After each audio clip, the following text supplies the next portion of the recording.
وہ اصل جو تصور تھا وہ ختم ہی ہو کے رہے. کھانا ایسا تھا، بس ایسی خراب تھی، جگہ اتنی تنگ تھی، ہوٹل اچھا نہیں تھا. جس رب نے بلایا تھا کہ تیرا میرا کچھ تعلق ہو جائے، وہ تو محوی ہو گیا، بلبلیاں ہو گئی.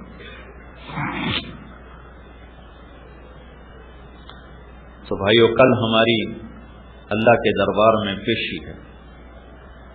بہت بڑا دربار ہے، بہت بڑا دربار ہے.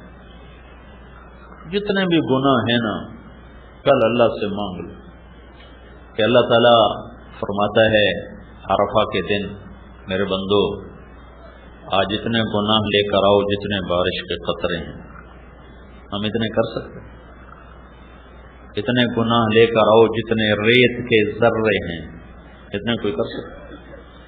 اتنے گناہ لے کر آؤ جتنے درختوں کے پتے ہیں، اتنے گناہ لے کر آؤ جتنے گردش ایام میں، جب سے ٹائم شروع ہوا، ٹائم اربوں سال پہلے ٹائم شروع ہوا، اس دن سے آج تک جتنے دن رات بنے ہیں اس کے برابر گناہ لے کر آؤ. اس سارے کے مجموعے کے برابر گناہ لے کر آؤ. آج میں معاف کرنے کے لیے آیا بیٹھا ہوں، تمہارے دو بول کا منتظر ہوں گا کہ تم کو یا اللہ معاف کر، میں سارے ہی معاف کروں. تو اللہ کا دوسرا مطالبہ ہے گناہ چھوڑ. اس کا مطلب یہ نہیں کہ یہ فرشتہ بن جائے گا، اس سے پھر بھی ہو جائے گا. نیک آدمی سے بھی گناہ ہوتا ہے، لیکن وہ گناہ کر کے پچھتاتا ہے، روتا ہے. اور عادی نافرمان سے بھی گناہ ہوتا ہے، وہ اکڑتا ہے، دلیر ہوتا ہے. دونوں میں یہ فرق ہو جاتا ہے. اس لیے علماء کہتے ہیں نیک لوگوں کی کمیاں نہ پکڑو، نیک لوگوں کی کمیاں نہ پکڑو. کیوں کہتے ہیں؟ صحابہ کے بارے میں زبان بند رکھو.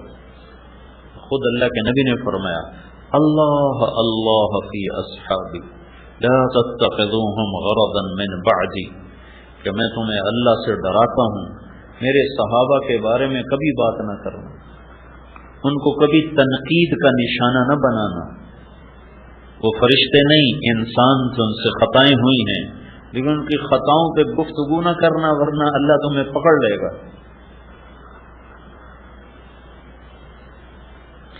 نیک لوگوں کی تو نیک لوگوں کی بات ہے، بدکار کی کمی کو دیکھ کر بھی اسے حقیر نہ سمجھو کہ پتہ نہیں کب توبہ کی توفیق نصیب ہو جائے، کب بخشا جائے.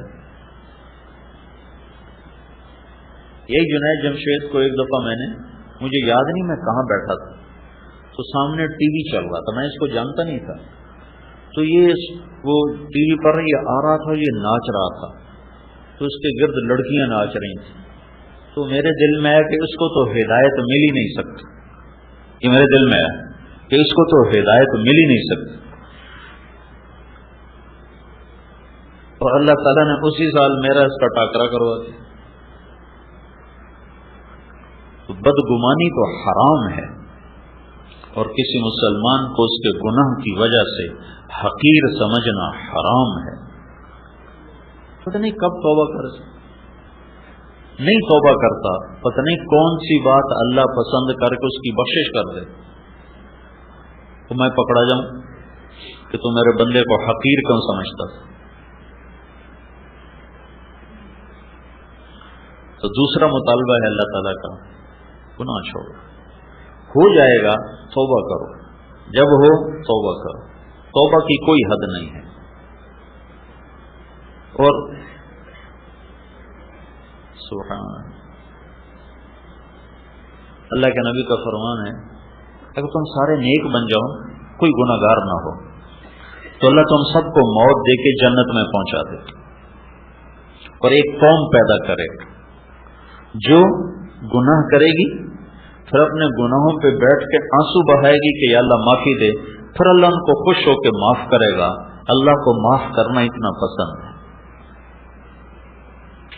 تو یہ دوسرا مطالبہ ہے کہ گناہ نہیں، ہو جائے معاف، یا اللہ توبہ، یا اللہ توبہ. تیسرا مطالبہ کیا ہے؟ ولا جدال، ولا جدال، جھگڑا نہیں کرنا، لڑائی نہیں کرنا. ساری زندگی کے لیے دستبردار ہونا سیکھو اور اللہ کے خزانوں میں جمع کرتے جاؤ کرتے جاؤ کرتے جاؤ. افرغ من کنزک عندی لا غرق ولا حرق ولا سرق. میرے بندے اپنا خزانہ میرے پاس جمع کرا دے. میرا بینک نہ ڈوبتا ہے، دنیا کے بینک تو ڈوب جاتے. میرا بینک نہ لٹتا ہے، دنیا کے بینکوں پہ تو ڈاکے پڑتے. میرا بینک نہ جلتا ہے، دنیا کے بینکوں میں تو آگ بھی لگ جاتی. اوفی کہو احوج ما تکون الیہ. جس دن تو سب سے زیادہ محتاج ہوگا میں تیرا سرمایہ کروڑوں گنا زیادہ کر کے تجھے واپس کرتا ہوں. جھگڑا نہیں کرنا ہے، لڑائی نہیں کرنا، سہ جانا ہے، پی جانا ہے. یہ 3 مطالبے ہیں اللہ کے. ایک خوشخبری ہے چپ رہ جانے والی کی، اپنا حق چھوڑ دینے والی کی. آپ نے مدینے والوں سے فرمایا میرے بعد تمہیں تمہارا حق نہیں ملے گا، تم کیا کرو؟ تو نے ایسے کہا یا رسول اللہ ہم تلوار اٹھائیں گے اور اپنا حق وصول کریں گے. تو آپ نے فرمایا میں تمہیں اس سے بہتر چیز بتاؤں؟ کہا جی کیا؟ کہ تم صبر کرنا اور حوض کوثر پہ آ کر مجھ سے ملاقات کر لینا، میں ساری کمیاں تمہیں اللہ سے پوری کروا کے دے دوں، سارے حق میں دلوا دوں. خوشخبری صرف مدینے والوں کے لیے نہیں ہے، ہر اس بندے بندی کے لیے ہے جو اللہ کی رضا کی خاطر جھگڑا چھوڑ دیتا ہے اور حق سے دستبردار ہو جاتا ہے.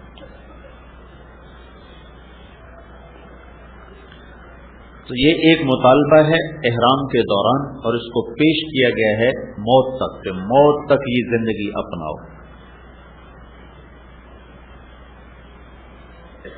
تو بھائی سارے ہم اس کی نیت کریں، نیت کرتے ہیں سارے بھائی. عرفات میں جو جا رہے ہیں اس کے پیچھے ایک مطالبہ ہے. کل جو عرفات کی حاضری ہے، جیسے شادی کا دن ہوتا ہے تو اس سے 1-2 دن پہلے وہ لائٹیں جلنا شروع ہو جاتی ہیں اور سارے گھر کو سجایا جاتا ہے. ایسی جب عرفات کا دن آتا ہے تو آسمانوں پہ بھی چراغاں ہو جاتے ہیں اور سارے فرشتے خوشیاں مناتے ہیں. اور شیطان کا سب سے زیادہ بھاری دن 9 تاریخ کا. تو 9 تاریخ کا ایک مطالبہ ہے. عرفہ پہچان کو کہتے ہیں. پہچان کیا؟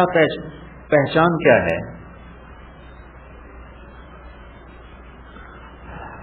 آدم علیہ السلام کو اللہ نے آسمان سے اتار کے سری لنکا پہنچایا اور حوا کو شام میں پہنچایا.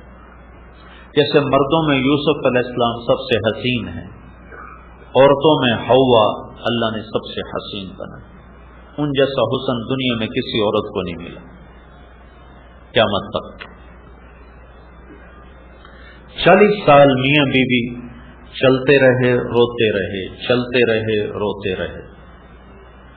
40 برس کے بعد چلتے چلتے جبل رحمت کے قریب ایک طرف سے آدم علیہ السلام چل کے آ رہے تھے اور دوسری طرف سے اماں جان چل کے آ رہی تھیں، اور دونوں کا ٹاکرا اور آمنا سامنا اس میدان میں ہوا. پہچان کا میدان، عرفات پہچاننے کا میدان. دونوں اماں ابا نے یہاں بیٹھ کر اللہ سے توبہ کی اور معافی مانگی اور دعا کی اور روئے اور کہا ربنا ظلمنا انفسنا وَإِن لَّمْ تَغْفِرْ لَنَا وَتَرْحَمْنَا لَنَكُونَنَّ مِنَ الْخَاسِرِينَ. اللہ نے ان کی توبہ کو قبول فرمایا. تو عرفات میں جانے کا سب سے بڑا مقصد ہے کہ ہم جتنے مرد عورت جا رہے ہیں ہم وہاں جا کے توبہ کریں. توبہ ایک ہے معافی مانگنا، ایک ہے توبہ کرنا. معافی مانگنا تو یہ ہے کہ یا اللہ میرے پچھلے معاف کر، اور توبہ یہ ہے کہ یا اللہ آئندہ بھی کوئی نہیں کروں گا، آئندہ بھی کوئی نہیں کروں گا۔ ایک صاحب کہہ رہے تھے اسی جاویدہ ہے، پچھلے معاف کرا کے آ جاویدہ، پھر شروع ہو جاویدہ۔ تو یہ معافی مانگنے والا طبقہ تو بہت بڑا ہوتا ہے، توبہ کرنے والا کوئی کوئی ہوتا ہے۔ تو ہم نے توبہ کرنے جانا ہے، اور اللہ کی بارگاہ میں بڑا اونچا عمل ہے توبہ۔ تو وسعت رحمت ایسی ہے کہ اللہ تعالیٰ یوں فرماتے ہیں، میرا بندہ اتنے گناہ کر کے آسمان کی چھت کو لگا دے، پھر صرف ایک دفعہ کہہ دے یا اللہ معاف کر، تو میں سارے معاف کروں گا۔ قارون کو جب زمین میں دھنسایا جا رہا تھا، سورہ قصص میں 2 رکوع اس کے اللہ نے اتارے ہیں اس کی مذمت اور برائی میں، اور وہ تو موسیٰ علیہ السلام کی منتیں کرنے لگا، مجھے معافی دے دو، مجھے معافی دے دو، مجھے معافی دے دو۔ اور موسیٰ علیہ السلام کہتے رہے زمین کو اور پکڑو اور پکڑو اور پکڑو۔ جب وہ سارا زمین میں دھنس گیا تو موسیٰ علیہ السلام نے تو اللہ تعالیٰ نے ارشاد فرمایا، موسیٰ تیری منتیں کرتا رہا، تو نے معاف نہ کیا، میری عزت کی قسم ایک دفعہ مجھ سے معافی مانگتا میں باہر نکال دیتا۔ لو استغاثنی لاغفر۔ قارون کے لیے اللہ یہ کہہ رہا ہے کہ اگر یہ مجھ سے معافی مانگتا تو میں معاف کر دیتا۔ تو ہم تو اللہ کے نبی کی امت ہی ہیں، ہمارے پیچھے تو اللہ کے نبی کی کروڑوں دعائیں ہیں، اور آپ کا بہت بڑا آسرا ہے۔ تو بھائی سارے مردوں سے، عورتوں سے، بھائی بہنوں سے یہ گزارش ہے کہ ہم پکی توبہ کی نیت کر کے چلیں۔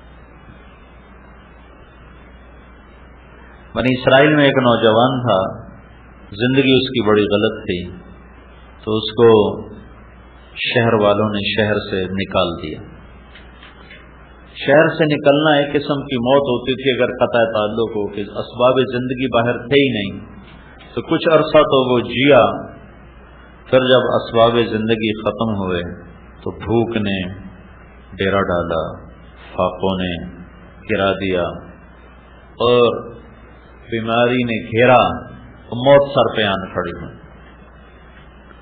تو اس نے دائیں بائیں دیکھا، کوئی میرا مددگار ہو، کوئی میرا بچانے والا ہو، لیکن سارا شہر ہی اس کے خلاف تھا۔ پھر اس نے ایسے آسمان کو دیکھا اور کہنے لگا، یا من لا تضرہ الذنوب ولا تنقصہ المغفرہ، اے وہ ذات جسے معاف کرنے سے کوئی کمی نہیں آتی اور عذاب دینے سے وہ بڑا نہیں بن جاتا، مجھے سب نے چھوڑ دیا ہے، میں نے ساری زندگی تیری نافرمانی کی، میں تجھ سے معافی مانگتا ہوں، مجھے معاف فرما دے، میں نے تیرے بارے میں سنا ہے تو بڑا غفور الرحیم۔ موت کے وقت کی تو توبہ قبول ہی نہیں ہوتی، لیکن اللہ جو چاہے کر دے۔ جب وہ مرا تو اللہ نے موسیٰ علیہ السلام سے فرمایا، میرا ایک دوست جنگل میں مر گیا ہے، اس کے جنازے کا انتظام کرو، جو اس میں شرکت کرے گا اس کی بھی بخشش ہو جائے گی، جو اس کے کفن دفن میں شریک ہوگا اس کی بھی بخشش ہو جائے گی۔ تو لوگوں نے جب سنا تو انہوں نے دوڑ لگائی، آگے دیکھا تو وہی نوجوان آوارہ گرد۔ تو انہوں نے موسیٰ علیہ السلام سے عرض کی، اس کو تو ہم نے شہر بدر کیا تھا اس کی نافرمانی کی وجہ سے، یہ اتنا مقرب کیسے بن گیا کہ اس کے کفن دفن میں شریک ہوں تو بخشے جائیں۔ موسیٰ علیہ السلام نے اللہ تعالیٰ سے پوچھا تو اللہ تعالیٰ نے ارشاد فرمایا، یہ ایسا ہی تھا جیسے یہ کہہ رہے ہیں، لیکن موت کے وقت جس درد سے اس نے مجھے پکارا، میری عزت کی قسم اگر اس وقت یہ پوری دنیا کی بخشش مانگتا تو میں اس کی تو خیر ساری دنیا کو معاف کر دیتا، اس نے صرف اپنی بخشش مانگی، میں نے معاف کر دیا۔ تو بھائی سب سے گزارش ہے کہ حج کی بہت بڑی چیز ہے، اور حج کا بہت سر فہرست مطالبہ ہے کہ ہم عرفہ میں توبہ کے لیے جا رہے ہیں، تو سارا مجمع توبہ کی نیت کرے۔ توبہ کیا ہے؟ جو پچھلے گناہ کیے یا اللہ وہ معاف کر، جو آئندہ زندگی اس میں نہیں کروں گا، سب معاف ہو۔ ہاں، کسی کا حق دبایا ہوا ہے، وہ گناہ معاف ہو گیا، حق معاف نہیں ہوا، وہ واپس کرنا ہوگا۔ اللہ کے نبی نے فرمایا کہ شہادت ہر گناہ دھو دیتی، لیکن اگر شہید بھی کسی کا حق مار کے مرا ہوگا تو اللہ اسے قیامت کے دن بولے شہید، شہید نبیوں کے بعد جن کے درجے ہیں شہید، اللہ تعالیٰ فرمائیں گے اس کا حق ادا کرو جو تو نے دبایا تھا۔ وہ کہے گا یا اللہ وہ تو لاہور میں تھا، کراچی میں تھا، پشاور میں تھا، پنڈی میں تھا، یہاں تو نہیں۔ تو اللہ تعالیٰ فرمائیں گے میں نے وہ منگوا لیا ہے، ادا کرو۔ کہا جی کدھر ہے؟ جاؤ فرشتوں سے اللہ کہے گا اس کو جہنم میں لے جاؤ۔ تو جہنم کے 7 حصے ہیں، جہنم، حطمہ، لظہ، سعیر، سقر، جحیم، حاویہ۔ حاویہ منافقین کے لیے ہے، وہ حق حاویہ میں پڑا ہوگا۔ شہید جہنم کے سارے حصوں سے گزرتا ہوا حاویہ میں آئے گا اور اسے اٹھا کر اوپر جائے گا، جب کنارے پر آئے گا تو اللہ دھکا دے گا اور پھر نیچے گرے گا۔ یہ شہید کے ساتھ معاملہ ہے۔ تو عام آدمی اگر کسی کا حق مار کے مر گیا تو وہ کدھر جائے گا، کہاں سے نجات پائے گا؟ تو بھائیو توبہ کرنی ہے، توبہ کرنی، خاص طور پر لوگوں کے حقوق کے بارے میں بہت حساس معاملہ ہے آخرت کا۔ دوسری چیز اس مینا کی وادی سے متعلق ہے، یہاں جو ہم احرام باندھ کے بیٹھے ہوئے ہیں، کفن میں ہیں، یہاں ایک بہت بڑی داستان بکھری پڑی ہے مینا کی وادیوں میں، پہاڑوں میں، چوٹیوں پر۔ یہاں ابراہیم علیہ السلام اور اسماعیل علیہ السلام نے ایک داستان اپنے خون سے لکھی تھی، جو ہر آنے والے مرد عورت سے مطالبہ ہے کہ آج کے بعد اپنے جذبوں سے زندہ نہ رہو، ابراہیمی جذبوں سے زندہ رہو کہ یا اللہ تجھ پر ہر شے قربان، ہر شے تیری، تجھ پر قربان۔ یہ جذبہ اللہ مانگ رہا ہے، جذبات کی قربانی، احساسات کی قربانی اور اپنے مال و متاع کی قربانی۔ 84 سال عمر تھی ابراہیم علیہ السلام کی جب اللہ نے بیٹا دیا، 84 برس کی عمر۔ 60-65 سال گزر گئے دعا مانگتے، یا اللہ بیٹا دے، یا اللہ بیٹا دے، یا اللہ بیٹا دے۔ اور فلسطین سرسبز زیتون، امرود، انگور کے باغات میں اللہ تعالیٰ نے رکھا ہوا ہے، بیٹا ملا، 2 ہفتے نہیں گزرے تھے کہ اللہ نے کہا نظروں سے دور کر۔ کہاں لے جاؤں یا اللہ؟ کہا جہاں ہم کہیں۔ کہ مجھے کیا پتہ تو کہاں کہے گا؟ تو اللہ تعالیٰ نے فرمایا جبریل تمہاری راہبری کرے۔ تو جبریل انسانی شکل میں ایک اونٹ پر سوار ہو کر آئے، اور سارا، ہاجرہ اور اسماعیل اور ابراہیم علیہ السلام یہ دوسرے اونٹ پر ساتھ چلے، اور جبریل آپ کو لے کر مکہ پہنچے۔ چاروں طرف کالے پہاڑ، جبل ابی قبیس، صفا، مروہ، جبل عمر، جو اب جبل میں پتہ نہیں اس کو کیا نام تھا۔ تو یہ چاروں پہاڑوں کے اندر بیت اللہ ایک ٹیلہ تھا۔ جب یہاں پہنچے تو جبریل نے کہا یہاں اپنی بیوی اور بچے کو چھوڑ کے آؤ، واپس چلے جاؤ۔ تو ابراہیم علیہ السلام جیسی ہستی جنہوں نے آگ میں گرتے ہوئے اف نہ کی، جب یہ بات سنی تو ان کو ایک دم حیران ہو کر فرمایا یہاں کیسے چھوڑ دو، یہاں تو نہ پانی نہ سایہ۔ تو جبریل نے کہا آپ کے اللہ کی یہی منشا ہے، یہاں چھوڑ۔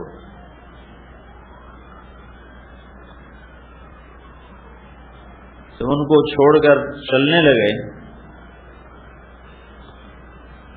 تو وہ حیران پریشان، وہ تو مصر کی شہزادی تھی ہاجرہ، مصر کے بادشاہ نے اپنی بیٹی نکاح میں دی تھی، حیران پریشان یہ کیا کر رہا ہے ہمارے ساتھ. وہ چل دیے. وہ کہنے لگی کیا کر رہے ہو, کدھر چھوڑ کے جا رہے ہو, کیوں چھوڑ کے جا رہے ہو. اور آگے حکم ہے جواب بھی نہیں دینا, خاموش چپ کر کے جا رہے. اونٹنی کی نکیل پکڑی اور جا رہے. کدئی ایک جگہ آتی ہے جہاں اب یہ زمزم کا پانی وہاں مہیا کیا جاتا ہے. یہ بیت اللہ سے کوئی 3 کلومیٹر کا فاصلہ ہے. یہاں تک میاں بیوی چلتے آ رہے ہیں اور ہاجرہ فریادیں کرتی آ رہے ہیں. آپ ذرا سوچو ابراہیم کے دل پہ کیا گزر رہی ہو. صرف نبی نہیں ہے, خامد بھی تو ہے, باپ بھی تو ہے, انسان بھی تو ہے. کیا گزر رہی ہو. اس امت کو گھر چھوڑنا پہلے دن سے سکھایا گیا. اس امت کی ابتدا ہی گھر چھوڑنے سے, بیوی بچے چھوڑنے سے ہے کہ ان کو دنیا میں دین پھیلانے کا کام ملنا تھا. تو اللہ نے ان کو پہلے سے تربیت فرمائی کہ یہ اللہ کے کلمے کے لیے گھر چھوڑنے والے بنے. 3 میل کے بعد ان کو خیال آیا یہ اللہ کا رسول ہے, کہیں اوپر سے کوئی حکم نہ آیا ہو. تو پھر فرمانے لگی اللہ امر, کیا اللہ نے کہا ہے. تو ابراہیم علیہ السلام نے ایسے سر ہلایا. ایک دم ہاجرہ کے جذبات بدل گئے, وہ تن گئی. کہنے لگے اذن لن یضیعنا اللہ, جاؤ چلے جاؤ, میرا رب مجھے کبھی ضائع نہیں کرے. تو کیا حشر ہوا ہوگا اس معصوم بچے کے. 3 دن میں پانی ختم ہو گیا, کھانا ختم ہو گیا. ایک چھاگل میں پانی تھا تھوڑا سا, کچھ زیادہ تھا, کچھ کھانا تھا. اگر اللہ چاہتے تو ختم ہوتے ہی چشمہ نکال دیتے. اللہ کی کیا حکمت ہے کہ اسماعیل کی چیخیں ہیں اور وہ ایڑیاں رگڑ رہا ہے اور ماں بے قرار ماہی بے آب کی طرح تڑپتی ہے. ہائے میں کیا کروں, ہائے میں کیا کروں. کہ جب نہیں رہا گیا اور اس کا رونا برداشت نہیں ہوا تو بھاگ کے صفا پہ چڑھ گئے. حالانکہ پتہ تھا کچھ بھی نہیں ہے, کچھ بھی نہیں. دیکھا دور دور تک کوئی امید و آس. پھر نیچے اترے. جہاں دوڑتے ہیں وہ وادی تھی, وہاں بچہ نظروں سے اوجھل ہو گیا تو وہاں دوڑ لگائی تاکہ بچے کو جلدی سے دیکھ سکوں. جب بچہ نظر آنے لگا تو پھر آہستہ ہو گئے. پھر مروہ پہ چڑھے, پھر صفا پہ, پھر مروہ. میں شکر ادا کرتا ہوں کہ اماں 7 چکروں میں ہی تھک گئی. اگر وہ 14 لگا لیتی تو ہمارا کیا 7:30 سے بس ہو جانے. 7 چکروں کے بعد وہ گر گئی. وہ جی نہ چاہا کہ بچے کو کے پاس جاؤں, وہیں گر گئی. اور اس نا امیدی میں کہ میں یہاں مر جاؤں وہ وہاں مر جائے, میں بچے کو مرتا دیکھ نہیں سکتا. تو بڑی یاس بھری نظروں سے بچے کی طرف دیکھا تو اللہ کا غیبی نظام حرکت میں آ چکا تھا. جبریل پہنچے ہوئے تھے انسانی شکل. تو نے دیکھا ایک آدمی میرے بیٹے کے پاس ہے. تو پھر جیسے بجھتی شمع بھڑکتی ہے ایک دم اٹھی اور بھاگی. قریب آ کر دیکھا تو آدمی غائب اور بچے کی ایڑیوں سے پانی نکل رہا تھا, ابل رہا. اب تو بڑے سائنسی ٹیکنالوجی بہت چیزیں ایجاد ہو گئیں. تو مجھے یہ زمزم کے کنویں پر جو انجینئر تھے انہوں نے مجھے بتایا کہ اس کے سورس کو معلوم کرنے کی کوشش کی گئی. جیولوجسٹ بلائے ساری دنیا سے, طائف تک زمین کو چھانا کہ شاید یہ زمزم کا پانی یہ کنیکٹ ہے کسی پانی کے ذخیرے سے اور وہاں سے پانی آتا ہے. لیکن کہیں بھی اس کا کوئی کنیکشن کوئی نہیں. جو ہی موٹر چلتی ہے تو جھرنوں سے پانی نکلنا شروع ہو جاتا ہے اور جو ہی موٹر بند ہوتی ہے تو وہ پانی بند ہو جاتا ہے. 5-6 جھرنے ہیں نیچے, سوراخ ہیں. ان سوراخوں سے جب موٹر چلاتے ہیں تو پانی نکلنا شروع ہو جاتا ہے. جب موٹر بند کرتے ہیں تو وہ بند ہو جاتا ہے اپنے آپ, آٹومیٹک سسٹم. ایک سال گزر گیا تو اللہ تعالیٰ نے ملنے کی اجازت دی. اب ملنے کی اجازت بھی سنو کیسی اجازت. پورا سال جو حضرت ہاجرہ نے دن گنے، گھڑیاں گنی، کب آئے گا کب آئے گا. نہ ہی آتا تو اچھا تھا، آیا تو کس حال کا آیا کہ جب سواری کو بٹھایا اور ہاجرہ لپک کے گئیں اور اندر آنے کو عرض کیا تو فرمایا ہاجرہ اترنے کا حکم نہیں ہے. ہوئے بس سواری پر بیٹھے بیٹھے ملنا ہے، اترنے کا حکم نہیں.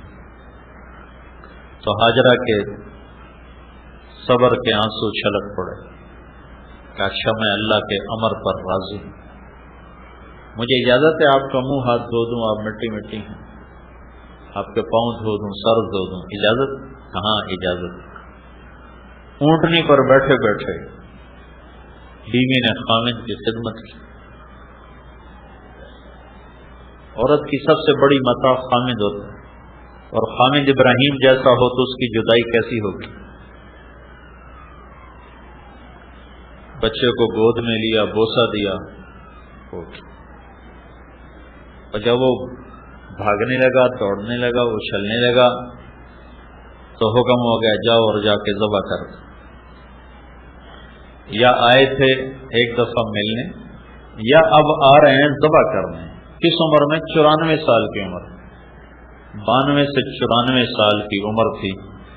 92 سال کا بندہ تو مرغی نہیں ذبح کر سکتا، اسے کہا جا رہا ہے جا کے بچے کو ذبح کر.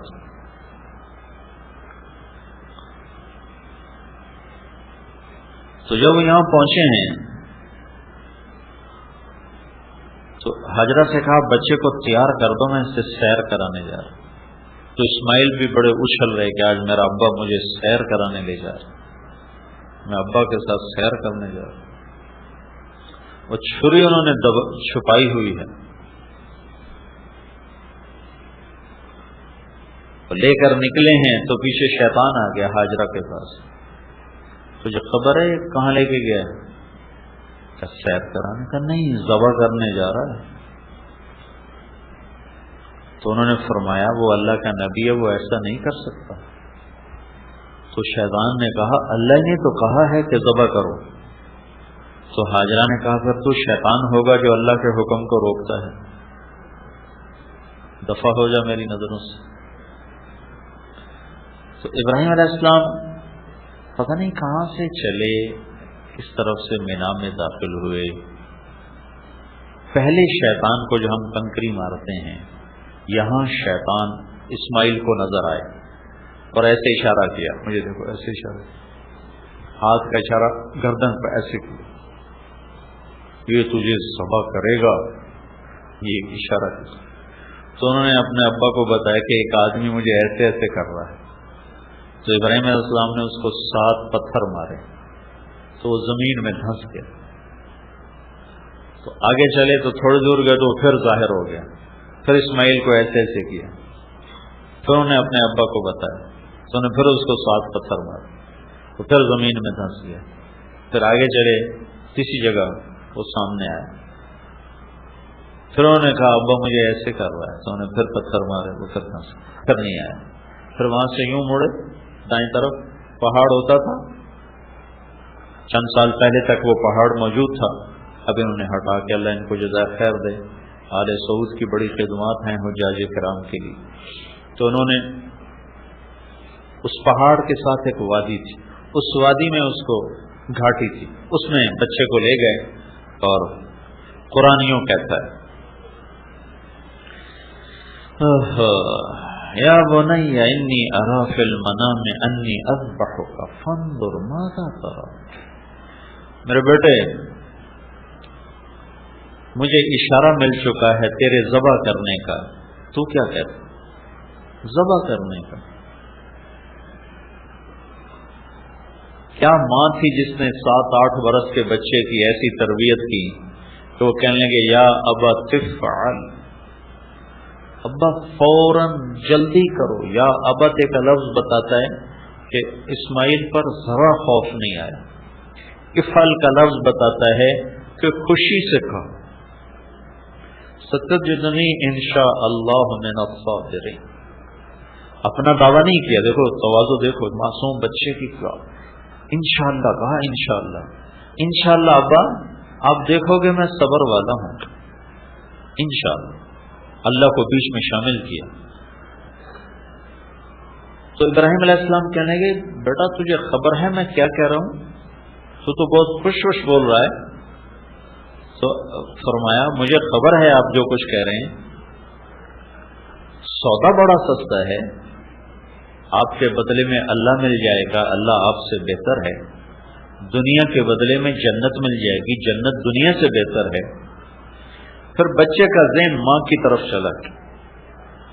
تو اسماعیل فرمانے لگے ہاں مجھے اپنی ماں کا خیال آ رہا ہے. اسے بہت دکھ ہوگا میرے مرنے کا. تو آپ ایسا کریں ابا میں آپ کو اپنا کرتا اتار کے دیتا ہوں. یہ آپ میری نشانی رکھ لیں اور میری ماں کو جا کے دے دیں. جب وہ مجھے یاد کیا کرے گی تو میرا کرتا دیکھ لیا کرے گی.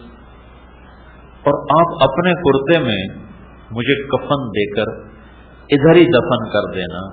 مجھے مکے نہ لے جانا, وہاں نہ لے جانا, ادھر ہی دفن کر دیں. اور یہ معصوم بچہ اپنے باپ کو نصیحت کر رہا ہے میرے ہاتھ پاؤں باندھو کہیں میرا پاؤں تجھے لگ نہ جائے.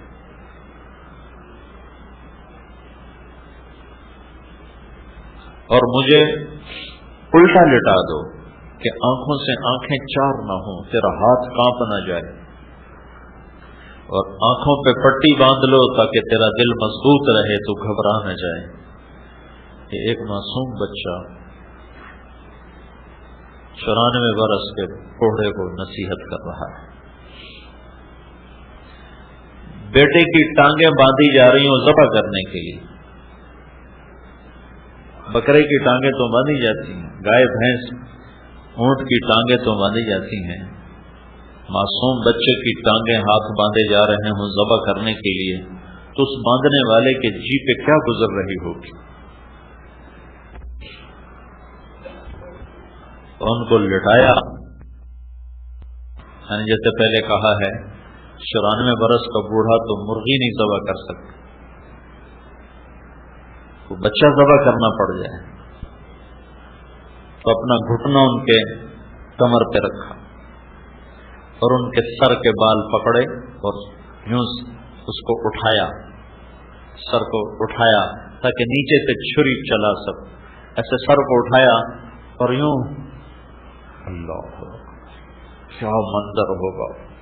یوں آسمان کی طرف دیکھا اور کہا یا اللہ تو مجھ سے ناراض ہو گیا ہے. تو کیا سمجھتا ہے کہ اسماعیل کی محبت میرے دل میں تجھ سے زیادہ ہے؟ نہیں نہیں بالکل نہیں. تو دیکھ میں تیرے نام پہ اسے ذبح کر رہا ہوں. اور اگر کوئی میرا تو امتحان لینا چاہتا ہے میں تیرے امتحان کے قابل نہیں ہوں, مجھے معاف کر. یہ ایسی فریاد تھی کہ ساتوں آسمان کے فرشتوں میں چیخ و پکار مچ گئی. چھری کو چلا دیا. اللہ اکبر سبحان اللہ. اللہ میں ویسے ہی کہتا بکرے ذبح کرو. ابراہیم سے بھی بکرے ذبح کروا دیتا. یہ کہانی ساری کیوں کروائی ہے؟ ایک مطالبہ ہے کہ اللہ پر ہر جذبہ قربان کرو. اپنے نفع غلط نفع قربان کرو, غلط جذبے قربان کرو, اپنے غلط راہوں کو قربان کرو, اپنے غلط مفادات کو قربان کرو. اس کے لیے جتنی بھاری قیمت دینی پڑے دے جاؤ. چھری چلی کیسے چلی؟ چلانے والا چلائے تو چلے. نہ گردن کے نیچے کوئی لوہا آیا, نہ چھری موم بنی, نہ چھری نشان بھی نہ ڈال سکی. ایک دفعہ چلائے, دوسری دفعہ چلائے, تیسری دفعہ چلائے, نہیں چلی. پھر اٹھے اور جا کر اس کو تیز کر رہے ہیں. کیا کہانی ہے, کیا داستان ہے. چھری تیز کر رہے ہیں. پھر جب اٹھ کے واپس آئے تو اللہ تعالیٰ نے کہا جبریل میرا خلیل جوش میں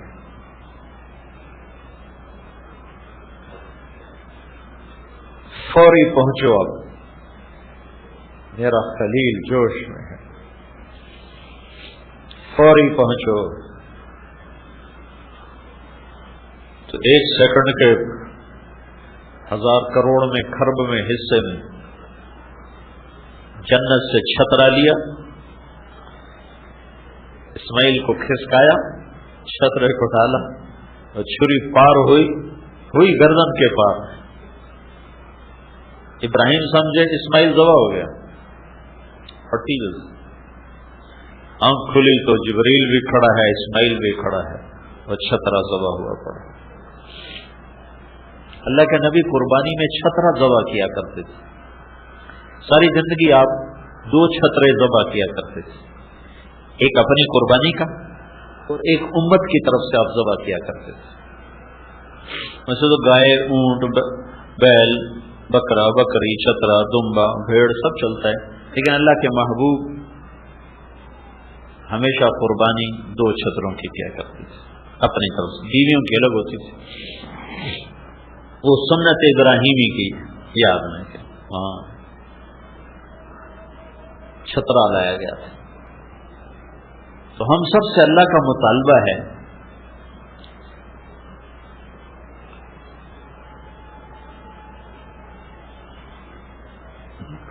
کہ اب جب ہم اس میدان میں آ گئے ہیں تو اب اپنی چاہتیں چھوڑ دیں، اللہ کے اور اللہ کے محبوب کی پسندیدہ زندگی اور چاہتوں پر اپنی چاہتیں قربان کرتے جائیں، قربان کرتے جائیں، قربان کرتے جائیں۔ یہ حج کی روح ہے، روح ہے حج۔ ایک ہے حج کے ظاہری اعمال، کل میں نے بتائے تھے،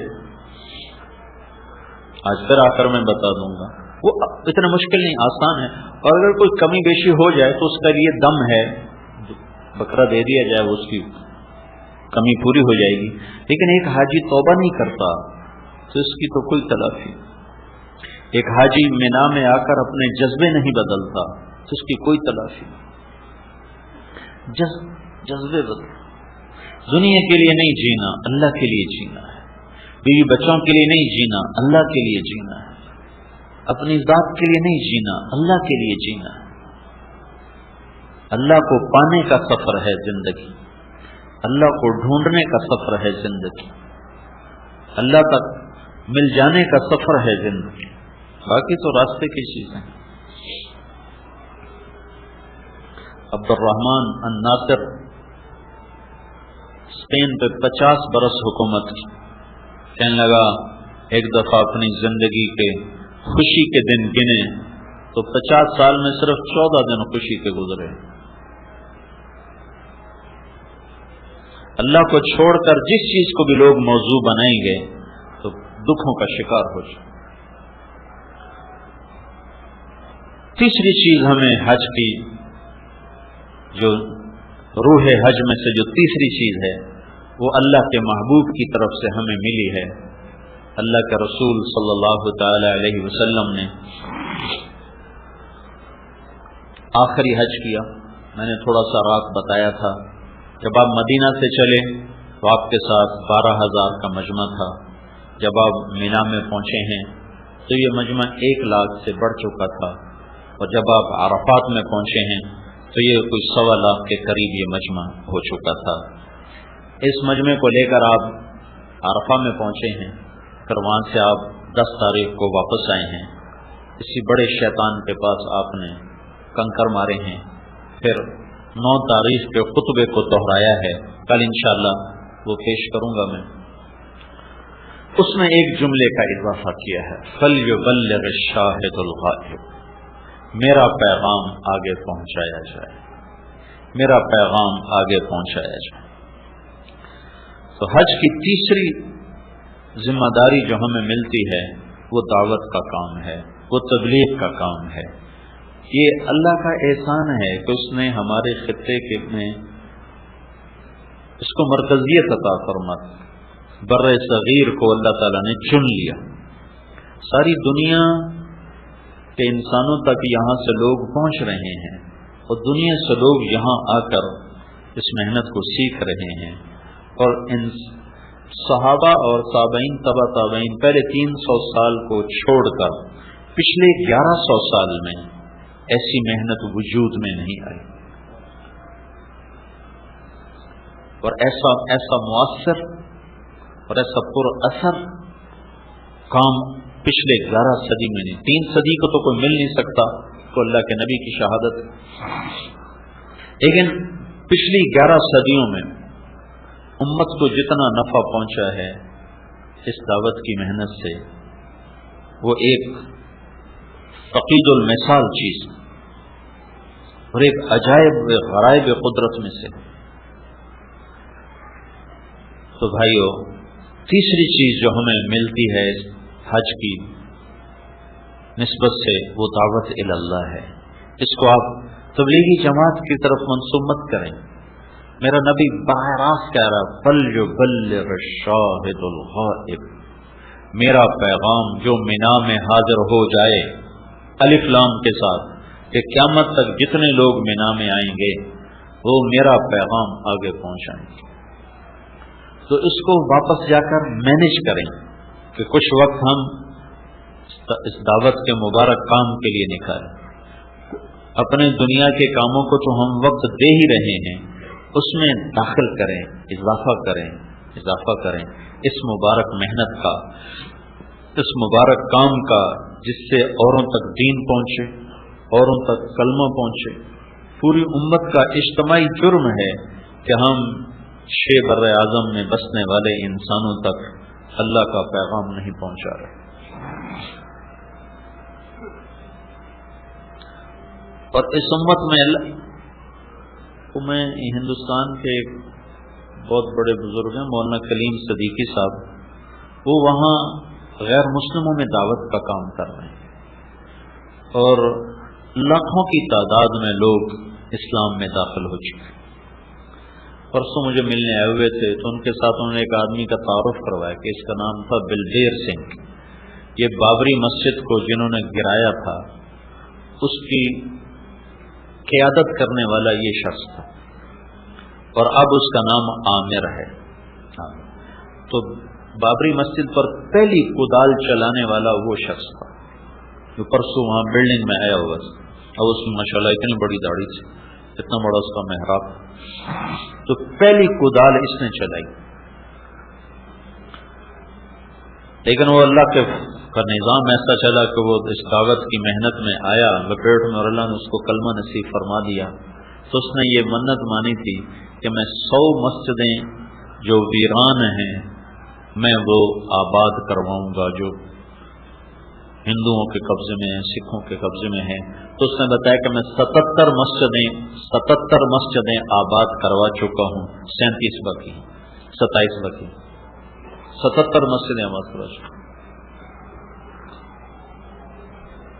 تو وہ انہوں نے بتایا کہ ایک وہاں پنجاب میں ایک بہت بڑا گھرانہ تھا، اس کی ایک بچی پڑوس میں جاتی تھی کھیلنے کے لیے۔ وہ گھرانہ تھا تبلیغ والوں کا، مسلمان تھے وہ۔ انہوں نے اس بچی کو دعوت دیتے رہے، وہ مسلمان ہوئی تو سال 2 سال تو چھپا رہا، پھر پتہ چل گیا۔ تو جب انہیں پتہ چلا تو انہوں نے اس کو سمجھایا کہ ہم بڑے لوگ ہیں، ہماری بڑی بدنامی ہوگی اگر تم نے اپنا دھرم چھوڑ دیا۔ تو اس نے کہا پتا جی اب میں دھرم نہیں چھوڑوں گا۔ تو باپ اور چچا نے بیٹی کو قتل کرنے کا منصوبہ بنایا اور اس کو وہ لے کر گئے، اور پہلے سے انہوں نے اپنے ملازموں سے گڑھا کھدوا دیا۔ تو باپ اور بیٹا چاچا دونوں اس بچی کو لے کر گئے۔ اس بچی نے اپنا نام رکھا تھا حرا۔ اس نے اللہ کے نبی کی سیرت سنی نا اس گھر میں کہ اللہ کے نبی غار حرا میں گئے، تو اس نے اپنا نام حرا رکھا ہوا تھا۔ تو جب وہاں گئے انہوں نے بچی کو دھکا دیا اس نے، اور اس کو پیٹرول چھڑکا اور اس کو آگ لگایا۔ تو اس کے چاچا نے کہا تو ہمیں مسلموں کی دوزخ سے ڈراتی ہے، ہم تجھے دنیا میں دوزخ کا مزہ چکھاتے ہیں۔ تو جب اس بچی کو آگ لگ رہی تھی تو وہ کہہ رہی تھی چچا مسلمان ہو جائے، چچا مسلمان ہو جائے، پتا جی مسلمان ہو جاؤ، دوزخ کی آگ سے بچ۔ وہ کہنے لگی یا اللہ تو گوار ہے، میں نے تیری محبت میں یہ سب کچھ برداشت کیا ہے اور مجھے جہنم کی آگ سے بچا دے۔ اور وہ آخری سانس تک یہی کہتے رہے پتا جی مسلمان ہو جاؤ، چاچا مسلمان ہو جاؤ۔ تو جب وہ واپس آئے تو چچا بہت سنگ دل تھا، وہ مار دھاڑ والا تھا، لیکن باپ تو باپ تھا، وہ گر گیا چارپائی کی۔ مہینہ نہیں گزار سکا تو اپنے بھائی سے کہنے لگا مجھے مسلمان کر ورنہ میں مرتا ہوں، مجھے بچی کی چیخیں سونے نہیں دیتی۔ انہوں نے کہا ایک کو مارا تجھے بھی ماروں۔ کا دل اس کا بھی ہلا ہوا تھا تو کہنے لگے شرم کی وجہ سے میں اس کو لے کر دلی آ گئی کہ علاقے میں کسی کو پتہ نہ چلے، تو دلی میں ایک مسجد کے امام سے کلمہ پڑھوایا، 2 دن کے بعد اس کا انتقال ہو گیا۔ کہنے لگے جب وہ بھائی کلمے پر مر گیا اور بھتیجی کو یوں میں نے آخر تک کہتے سنا چچا جہنم سے بچ جاؤ، کلمہ پڑھ لو، مسلمان ہو جاؤ، تو مجھے راتوں کو میری نیند اڑ گئی، مجھے اس کی چیخیں سنائی دیں، مجھے اس کی آوازیں سنائی دیں۔ پھر مجھے خود جستجو ہوئی کہ میں اسلام کا مطالعہ کروں، میں اسلام کو پڑھوں۔ تو پھر میں نے اسلام کے بارے میں پوچھنا شروع کیا، تو آہستہ آہستہ اللہ تعالیٰ نے مجھے کلمے کی توفیق دی، میں مسلمان ہوا۔ پھر میں نے اللہ سے مانگا یا اللہ جو میں نے اپنی بھتیجی کو جلایا اس کا مجھے دنیا میں کوئی اس کے کفارے کی توفیق عطا فرما۔ اسلام میں نے چھپایا ہوا تھا تو میں ان کا بہت بڑا لیڈر تھا، تو ایک جگہ ہندوؤں نے منصوبہ بنایا مسلمان بچے بچیوں کے اسکول کو جلانے کا اور اس میں ان کو بند کر کے جلا دینے کا، تو میں اس منصوبے میں شریک تھا۔ تو اس میں کوئی 300-350 بچے بچیاں پڑھتے تھے، تو کہنے لگے راتوں رات میں گیا اور ان کے لیے خفیہ دروازے بنوائے راتوں رات، اور پھر جب صبح وہ بچے آئے ہیں تو میں نے پہلے ہی جا کر ان کو بتا دیا اور ان کو خفیہ دروازے سے سب کو نکالا۔ جب آ کر وہ اٹیک ہوا ہے تو بچے سارے وہاں سے نکل چکے تھے، تو اس کے بعد میری روح کو سکون ہوا ہے کہ اب میں سکون کی نیند سوتا ہوں کہ میں نے 300 بچوں کی زندگی بچائی ہے۔ تو یہ کلمہ عجب شے ہے، یہ آدمی کو اگر صحیح معنی میں اندر میں اتر جائے تو یہ بیٹھنے نہیں دیتا۔ ہمارا کلمہ ٹھنڈا ہے۔ تو تبلیغ کا کام بھائیو، یہ حج کی تیسری ذمہ داری ہے جو اللہ تعالی ہمیں اللہ کے محبوب کے ذریعے سے پہنچا رہا ہے۔ فَلْيُبَلِّغِ الشَّاهِدُ الْغَائِبُ، میرا پیغام آگے پہنچا دو۔ تو اس میں تبلیغی جماعت کا تو سوال ہی کوئی، طارق جمیل کا تو سوال ہی کوئی، میں اچھا ہوں یا برا ہوں میرا اور میرے اللہ کا معاملہ ہے، لیکن میرے ذمے ہے، اگرچہ بت ہیں جماعت کی آستینوں میں، مجھے ہے حکم اذان لا الہ الا اللہ، میرے تو ذمے ہے صدا لگانا، مجھے اس کی دعوت دینا۔ کیا پتا کوئی ایسا بندہ تیار ہو جائے جو میری بھی بخشش کا ذریعہ بن جائے۔ کتنا خود عمل ہوتا نہیں، لوگوں کو تبلیغ کرتے ہیں، اس کا کیا فائدہ؟ اس کا فائدہ یہ ہے، یہ میں نہیں کہتا ہوں کہ عمل نہ کرو، لیکن میں ایک غلط چیز کی وضاحت کرنا چاہتا ہوں کہ میرے نبی نے فرمایا نیکی کی راہبری کرنے والے کو بھی نیکی کرنے والے کا اجر ملتا ہے۔ کیا پتا ہمیں اور بخشوا لیں اوروں کے ذریعے۔ ایک حدیث آپ کو سناتا ہوں، لوگ جنت میں جا رہے ہوں گے اور جہنمی مجرم کھڑے ہوں گے، تو ان کے سامنے سے جنتی گزریں گے، تو ایک جہنم والا ایک جنتی سے کہے گا بھائی آپ مجھے پہچانتے ہو؟ وہ کہے گا نہیں۔ کہ آپ کو یاد نہیں آپ فلاں جگہ پر تھے، آپ کو وضو کی ضرورت تھی تو میں نے آپ کو وضو کا پانی مہیا کیا تھا، یاد آیا؟ کہنے گا ہاں یاد آیا، کہ میری سفارش تو کر دو۔ تو وہ کہے گا یا اللہ تیرے اس بندے نے اپنا ایک احسان مجھے یاد دلایا ہے، تو مہربانی فرما دے اس کو بھی معاف کر دے. تو اللہ تعالیٰ فرمائیں گے چلو تیری وجہ سے اس کو بھی معاف کر دوں. میں اپنی ذات میں کھوٹا مسلمان ہوں، لیکن میری دعوت سے ایک سچا مسلمان تیار ہو جاتا ہے اور وہ جنت میں جا رہا ہوتا ہے. تو اگر پانی وضو کے پانی دینے پر سفارش ہو سکتی ہے تو سیدھا راستہ دکھانے پر تو بہت بڑی امید ہے سفارش. ہاں کاروبار نہ ہو، یہ جو منع کی ایک آدمی دین کو کاروبار بنا لیتا ہے اور وہ اس سے اپنی دنیا بنانے کے چکر میں ہے، اس کا معاملہ اور ہے. ایک آدمی دین کو کاروبار نہیں بنا رہا، وہ دعوت کا کام کر رہا ہے لیکن گناہگار بھی ہے، کمزور بھی ہے، غلط بھی ہو جاتا ہے، ٹھیک بھی کر لیتا ہے، اس کا معاملہ اور ہے. تو بھائیو، یہ 3 باتیں ہیں جو ہم نے اللہ سے مانگنی ہیں. ایک ہم نے توبہ کرنی ہے، اس کی نیت کرنا ہے سارے بھائی. ایک ہم نے اپنے جذبات اور احساسات کو آج کے بعد اللہ اس کے رسول پہ قربان کرنا ہے. جو وہ چاہتے ہیں وہ کرنا ہے، جو نہیں چاہتے وہ چھوڑ دینا ہے. اور ایک ہم نے دعوت کا کام یہاں سے لے کر اسی وادی میں میرے نبی نے 10 تاریخ کو بھی بیان کیا، 11 تاریخ کو بھی بیان کیا، اور اس میں فرمایا فَلْيُبَلِّغِ الشَّاهِدُ الْغَائِبُ، میری بات آگے پہنچا، میری بات آگے پہنچا. یہ تبلیغ کا کام نقل و حرکت میں تھا. تو لوگ آج جنید جمشید حج وہ ایک دفعہ یہ اور میں دونوں جا رہے تھے، تو ہم وہ اس وقت سامنے ایک بلڈنگ تھی بن داؤد کے سامنے بڑی ساری، تو اس کے اوپر وہ جے لگا ہوا تھا، جے. تو یہ وہ دور سے ہم دیکھتے آ رہے، تو یہ مجھ سے کہنے لگا مولوی صاحب میرے نام لگا کرتے تھے کلب کے سامنے یا کسی شراب خانے کے سامنے کہ آج فلاں جگہ پر اس کا کانسرٹ ہے، فلاں جگہ پر اس کا گانا ہے اور اس کا پروگرام ہے. یہ تبلیغ کی برکتیں ہیں کہ آج میرا نام مکے میں لہرا رہا ہے اور میں حج کی نسبت کے ساتھ اللہ پاک کے در پر آ رہا ہوں. تو اس تبلیغ کے کام کی کتنی خیرات و برکات. تو یہ میں آپ سب سے گزارش کروں گا دیانتاً کہ آپ تبلیغ میں وقت دیں جہاں بھی آپ رہیں. نیک صحبت بہت بڑا سبب ہے زندگیوں کے بدلنے کا. پہلے ایک دور تھا اہل اللہ کا، خانقاہی دور تھا، بڑی بڑی ہستیاں تھیں جن کی صحبت میں بیٹھ کر زندگیاں بدلتی تھیں. اب ایسے لوگ ناپید ہو گئے ہیں. تو اللہ نے ہمیں یہ ایک محنت عطا فرمائی ہے، ضرور اس میں وقت دیں، ضرور اس کی ترتیب بنائیں. ہر مہینے 3 دن جایا کریں، جس شہر میں رہتے ہیں اس کے مرکز میں جایا کریں.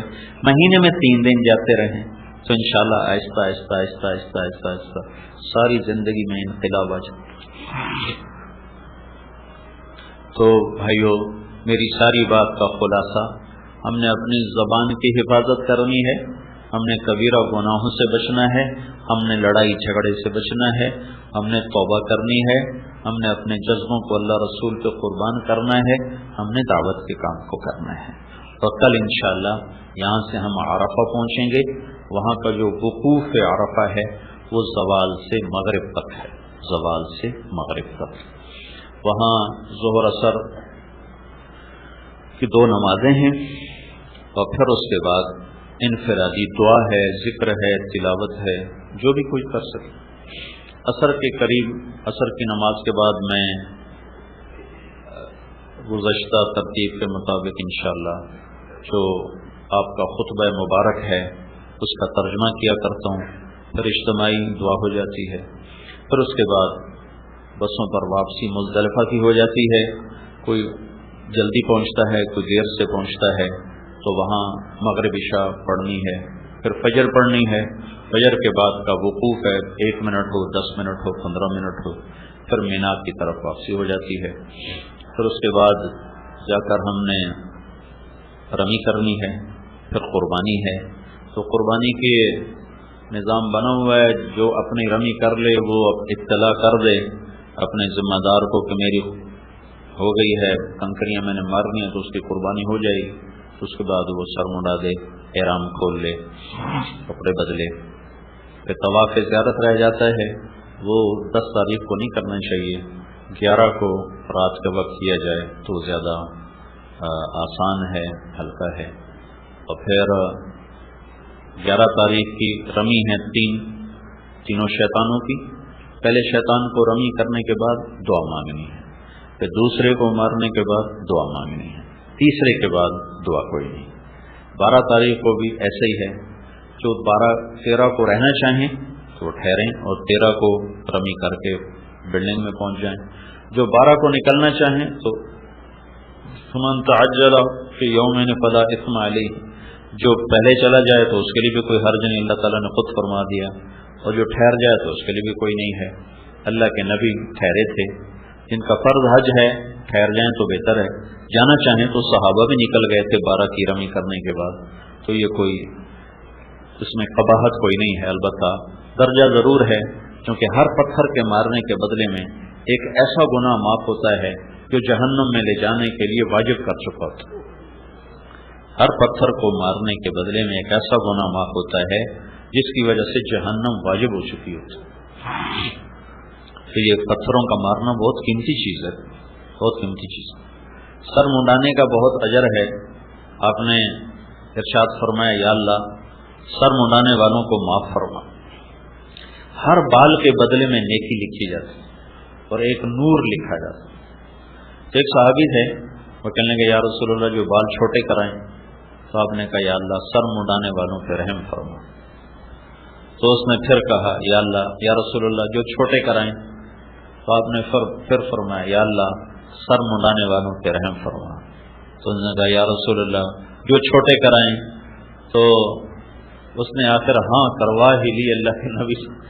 تو آپ نے کہا اچھا بھائی جو چھوٹے کرائے اللہ اس پہ بھی رحم فرما. تو آپ نے بہت بوجھے دل کے ساتھ اس کی ہاں میں ہاں ملائی. پسند اس کو فرمایا کہ بال صاف کروائے جائیں. تو یہ تھوڑا سا جو حج سے متعلق چیزیں ہیں وہ آپ کی خدمت میں پیش کی ہیں. اس کو اللہ سے مانگنا ہے کہ اللہ تعالی ہمیں اس کے لیے قبول فرمائے. اس کے لیے ہمیں اپنی بارگاہ میں آنے کی توفیق ملی ہے. اللہم لک الحمد کما انت اہلہ فصل علی محمد کما انت اہلہ وفعل بنا ما انت اہلہ انک اہل التقوی و اہل المغفرہ. اے میرے رب، اے ہمارے اللہ، ہم تیرے شکر گزار ہیں. ہمارا روما روما گناہوں سے داغدار ہے. سارا سال ہم نے غفلت میں گزارا، نافرمانیوں میں گزارا. تو ہمیں بلانے آ گیا، تو ہمیں بلا کے لایا، اپنے گھر کا طواف کرایا، اپنی پاکیزہ وادی میں بٹھایا. ہم تیرے شکر گزار ہیں، تیرے شکر گزار ہیں، تیرے شکر گزار ہیں. تو ہم پر اپنی رحمتیں اسی طرح شامل حال فرما. اور یا اللہ تو نے ہمیں اپنے دربار خاص میں بلایا. ہم کل تیرے پاس آ رہے ہیں، ہم کل تیرے پاس انشاءاللہ آ رہے ہیں، اپنے گناہوں کو لے کر، اپنی نافرمانیوں کو لے کر، اپنی غلاظتوں کو لے کر. یا اللہ تو اپنی رحمت کے ساتھ ہمارا استقبال فرما، تو اپنی رحمتوں کے ساتھ ہمارا استقبال فرما. یا اللہ یا اللہ بے شک ہم بڑے گندے ہیں، حقیر ہیں، لیکن تیری مینا کی وادی ایسے کبھی بھی نہیں بھری تھی جیسے آج بھری ہوئی ہے. اگرچہ ہم کیفیت کے لحاظ سے بہت برے ہیں، پر یا اللہ عدد کے لحاظ سے آج تیرا مینار بھرا پڑا ہے. سڑکوں پہ لوگ سوئے ہوئے ہیں، پلوں کے نیچے لوگ سوئے ہوئے ہیں، معصوم بچوں کے ساتھ عورتیں پیدل چلتی آ رہی ہیں. یہ سارے قافلے تیری محبت میں آئے ہیں، تجھے منانے کے لیے آئے ہیں. اب تم مان جا، اب تم مان جا. تجھے روٹے ہوئے زمانہ ہو گیا. ساری امت کا خون پانی کی طرح سستا ہو گیا. ساری امت تباہ و برباد ہو گئی، اور خاص طور پر ہمارا ملک فتنوں کا اڈا بن گیا. تباہی اور بربادی اس کا مقدر بن گیا. اے کریم مولا ہم تجھے منانے آئے ہیں، تیری محنت کرنے آئے ہیں. اب تو راضی ہو جا، اب تو راضی ہو جا، اب تو راضی ہو جا. یہ سارا وفد تیرے در پر آیا. اتنے لوگ کسی بادشاہ کے در پر بھی جا کے بیٹھ جائیں تو وہ بھی راضی ہو جائے. تجھے بڑا سکھ تیرے دروازے تو بند ہی نہیں ہوتے. یا اللہ ہم تیری منت کرنے آئے، دو چادروں میں ننگے سر تیرے دربار میں یا اللہ تو راضی ہو گیا، اپنا غصہ واپس لے لے، اپنا غصہ واپس لے لے، اپنا غصہ واپس لے لے، تو بھی کہہ دے میں راضی ہو گیا، تو بھی کہہ دے میں راضی ہو گیا، تو بھی کہہ دے میں راضی ہو گیا۔ اتنے بڑے وقت کو تو کیسے یا اللہ تیری رحمت تیری شان کے یا اللہ بعید ہے کہ اتنا بڑا یا اللہ وقت تیرے دربار سے ناکام و نامراد واپس چلا جائے، تو یا اللہ اپنا فضل فرما دے۔ تیرے فرشتے اترے ہوئے ہیں، ہم ان فرشتوں کو بھی تیری بارگاہ میں سفارشی بناتے ہیں کہ ہم پہ نظر کرم ہو جائے، ہم پہ رحم ہو جائے۔ یہاں تیرے نبی نے دعائیں مانگی، تیرے نیک بندوں نے دعائیں مانگی، تو نے قبول فرمائی، سارے عالم ایمان سے اسلام سے بھر دیا تھا۔ ہم تیرے محبوب کی امت لٹے ہوئے پٹے ہوئے ذلیل و خوار ہو کر ظلم و ستم سہتے ہوئے باطل کی اسکیموں کا نشانہ بنتے ہوئے باطل کی طاقتوں کی عالم میں پستے ہوئے رسوا ہوتے ہوئے آج دعائیاں لے کر دعائیاں دیتے ہوئے تیرے در پر آئے ہیں۔ میرے مولا اپنی رحمت کے در کھول دے، کشادہ کر دے، وہ پہلے ہی کھلے ہوئے ہیں، وہ بند ہی کب ہوتے ہیں، پر یا اللہ آج ہماری فریاد سن لے، آج ہماری فریاد سن لے اور اپنے رحم و کرم کے دروازے کشادہ کر دے اور امت پر آئے ہوئے عذاب و بلا ٹال دے، ٹال دے، ٹال دے۔ خاص طور پر ہمارے ملک پر نظر کرم فرما دے، فرما دے، فرما دے، رحم فرما، رحم فرما۔ رب اغفر وإن لم تغفر فاغفر، رب اغفر وإن لم تغفر فاغفر، رب اغفر وإن لم تغفر فاغفر۔ وصلی اللہ علیہ وسلم۔ www.darshquran.com